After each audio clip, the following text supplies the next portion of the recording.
আজ আমাদের এত বড় ক্ষতি হয়ে যাবে তা কখনো কল্পনাও করতে পারিনি। তো বিষয়টা কি হয়েছে দেখার জন্য পুরো ভিডিওটা শেষ পর্যন্ত দেখুন। তো হ্যালো গাইস, আমি হলাম রেন্টু, আর তোমরা দেখছো আজকে আমাদের পোল্ট্রি ফার্মের তৃতীয় দিন, ঠিক আছে। তো এই যে মুরগিগুলো দেখতে পাচ্ছ, আগের দিনের তুলনায় কিন্তু অনেকটাই পালক গজিয়ে এসেছে, দেখতেই পাচ্ছ তোমরা। আর আগের দিনে দেখিয়েছিলাম যে তখন অতটাও পালক গজিয়ে আসেনি, তো আজকে কিন্তু পালক গজিয়ে চলে এসেছে। তো দেখতেই পাচ্ছ চারিদিকে কিন্তু লাইট সব অনেই আছে, মানে 1 মিনিটের জন্য কিন্তু লাইট বন্ধ করা হয়নি। তো দেখতেই পাচ্ছ খাবারও ঠিক মতো দেওয়া আছে, জলও ঠিক মতো দেওয়া আছে, কিন্তু পেপারগুলো কিন্তু তুলে নিয়েছি, কারণ পেপারগুলো আর মানে থাকলেই মানে বেশি নোংরা করছিল, সেই জন্য পেপারগুলো তুলে নিয়েছি।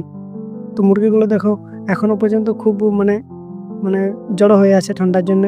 এখন দিনের বেলা তাও কিন্তু জ্বর হয়ে আছে, ঠিক আছে। কিন্তু কি কারণে বিষয়টা হয়েছে সেটা তোমাদের প্রথম থেকে খুলে বলি।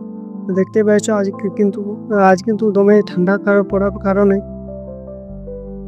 মানে তাড়াতাড়ি মুরগিগুলো আর কি আলাদা করা হয়নি, সেই জন্য অনেক মুরগি কিন্তু চিপা জায়গায় মারা গেছে।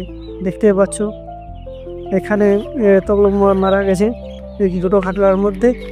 তার আগে তো আছে, এখানেও 3-4টে মারা গেছে, আরও আরও আগোটা আছে, দেখাচ্ছি তোমাদেরকে। দেখো এই যে দেখতেই পাচ্ছ পেপার দেখা যাচ্ছে, দেখতে পাচ্ছ এখানে অনেকগুলো মারা গেছে। তো এটা আমাদের একটু ভুলের জন্য হয়েছে, কারণ এত ঠান্ডা